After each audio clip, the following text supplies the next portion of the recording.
Karugtong pa yun. Hoy! Bossing, hindi pa po na... Ano, may karugtong pa yun. Welcome back mga ka-Aldab. Ito na naman po ang inyong lingkod, si Mr. Destiny. At magbibigay po tayo ng pinakamainit na update po ngayon sa social media. Gaya po ng sinabi natin at pinaliwanag po kanina, nakakalungkot lang po dahil kumbaga masasabi natin na si Wally na naman po ngayon ang naiipit. Dahil sa kagustuhan nga po niyang umangat ang ratings, kumbaga mas lalong mag-ingay si Mayor Jose Manalo, ganito po yung kinalabasan. Although sinasabi ng iba hindi naman daw po sadya, wala naman po daw kumbaga ibig sabihin yon, nasa labas naman po siya ng camera, hindi naman po daw nakita at hindi naman po daw kumbaga pinakita mismo ng live. Yan po yung sabi nila mga ka-Aldab. At syempre eto naman po yung updates natin kila Congressman Spotted at kay Mengay. Sinasabing hindi daw po talaga, ang dami daw mga photos na sinasabing kumbaga hindi nga po daw natutuwa rin si Mengay. Parang yung mukha talaga hindi mo nakikitaan ng saya, hindi mo nakikitaan ng sigla.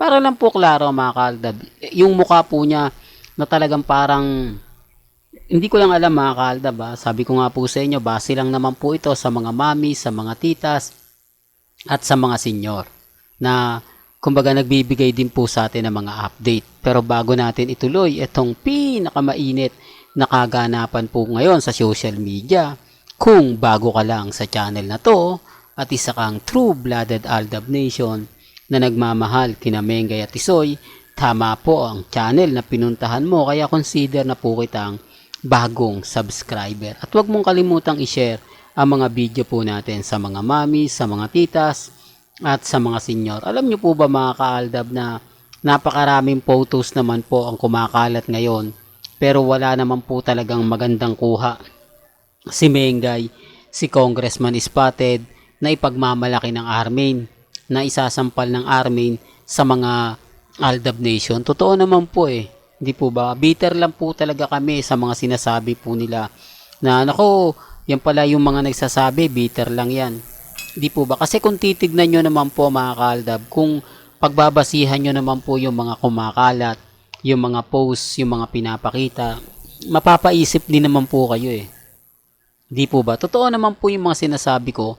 Kaya lang syempre may mga bagay-bagay na Aldab ang nagbabalita, katulad ko, Aldab Nation ako, hindi talaga maganda. Pero bakit yung iba mga content creator na kumbaga hindi naman Aldab Nation, kapag sila maraming nagre-react, hindi nila binabash, di po ba? Pero kapag tayo, same lang naman po ng ina-updates natin kasi kumbaga nauuna naman po tayo magbigay ng update. Pag nag-trending, nag-viral, doon lang naman po sila pumapasok. Tapos kumbaga sasabihin nila, yun at yun din naman po yung paliwanag natin. Nagkaiba lang ng konti. Pero yung mga komento doon, kung mapapansin nyo, di po ba? Gaya na sinabi ko, iba po talaga kapag Aldab Nation, bitter na bitter po agad-agad. Di po ba? Real talk to mga ka-Aldab. At eto, marami po rin komento, balikan natin si Jose na sayang dahil ang gusto kasi ni Jose Manalo maiangat at ni Wally ang barangay 1 for all for one o sugod bahay sa barangay. Ang problema lang po talaga mga ka-Aldab, hindi sila makakagawa ng mga records o ng bagong record sa pamamagitan ng po ng ganyan. Hindi po ba? Totoo po ito mga ka-Aldab dahil ito rin po yung mga post ni Henyo Master Joey De Leon, nagagawa nga po daw ng records. Records na kumbaga magmimistulang pangontra sa Aldab Nation. Pero malabo pong mangyari yan sa tingin nyo mga ka-Aldab. Hindi po ba? Para lang po klaro. Sa bagay, may mga bagay-bagay po talaga na mahirap ipaliwanag, mahirap sabihin na dumarating na lang po. Kasi pag sinabing kaliserye, pagka sinabing o pag dumating man po dyan sila lola ni Dora, sina ni Dora, di po ba, nila Wally, wala rin di po ba? Kumbaga, Aldab pa rin po yung magiging maingay Pero gaya ng sinabi ko, depende na lang po ito sa pananaw ng iba. Depende na lang po ito sa mga tao magre-react at magkokomento.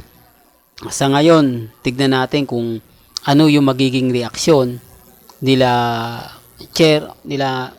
Chairwoman Lala Soto sa narinig niya. Hindi ko naman po kinukundi na yung mga siwali dahil sabi ko nga po sa inyo, kumbaga may mga bagay-bagay po na parang napilitan lang. Kumbaga parang isa lang po sa programa na gusto niyang maging maingay, hindi po ba? Hindi naman sinasadya. Pero gaya na sinabi natin, may memo kasi sa Showtime napakarami na kung saan pinoproseso na kapag nagtagumpay suspendido, di po ba? Pag naglabas na ng hatol, sumabay pa yung ganito.